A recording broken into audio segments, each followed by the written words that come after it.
What's going on, y'all? It's B-Song here, and free agency is here. And players are getting paid at an unprecedented rate. And while I love to see a man get paid, and I'm not a pocket watcher, when it comes to a business perspective, these contracts have been, well, I want to say nasty, but that won't even justify the amount of money that's being thrown at these players. Fred VanVleet, Tyrese Halliburton, Domantas Sabonis, LaMelo Ball, and Desmond Bane have all signed contracts for over $40 million a year, all in one offseason. That has to be some type of record. But these are times to congratulate these players for achieving generational wealth for them and their families. These dudes have signed multi-year contracts, and trust me, we're going to have multiple times down the road to judge their contracts. All these contracts are multi-year contracts. But at these times, the right thing to do is applaud these dudes, especially guys like Fred VanVleet, who is undrafted, and Desmond Bane, who was the last first-round pick in his draft class. But at $40 million, how are these guys still getting these crazy amounts of money?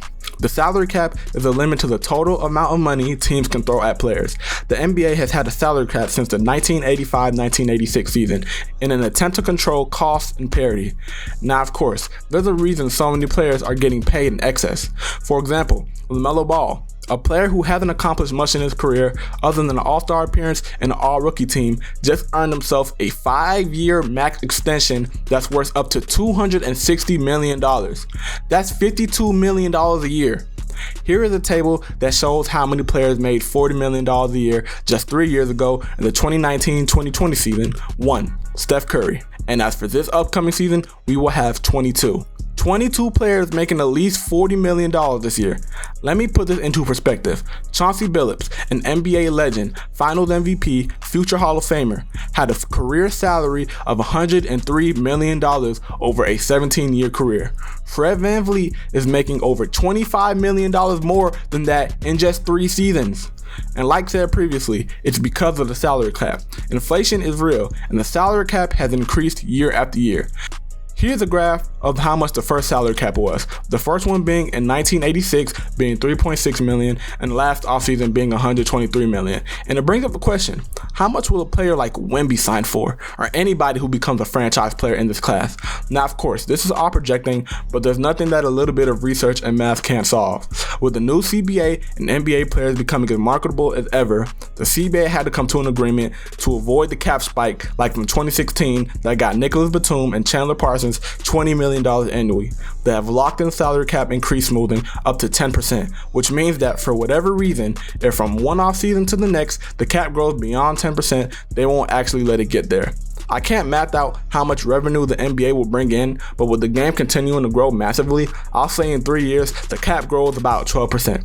So give or take, with the luxury tax currently at $165 million in 3 years, when Wemby is due for his extension, the tax will be about $184 million, which sounds unrealistic, but $165 million sounded unrealistic 3 years ago.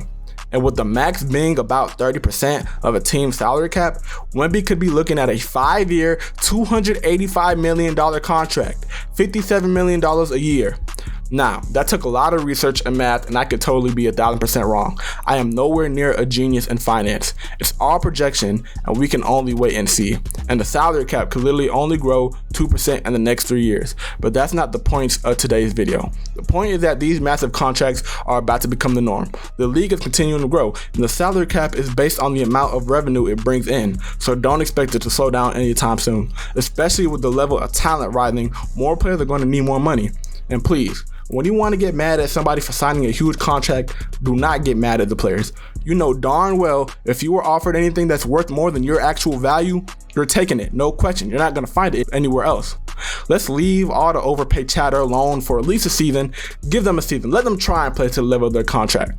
Talking about if a contract is a bad contract is a discussion you wait to have when you start to play into your contract a little bit. Be happy for these guys. Let me know what you think about these contracts rising and how your team is doing in free agency, and if you're liking their moves or you're disliking their moves. Is there something left to be desired? And if you like content like this, make sure you turn on post notifications, like, and subscribe for more content like this, and I'll see you guys next time. Peace.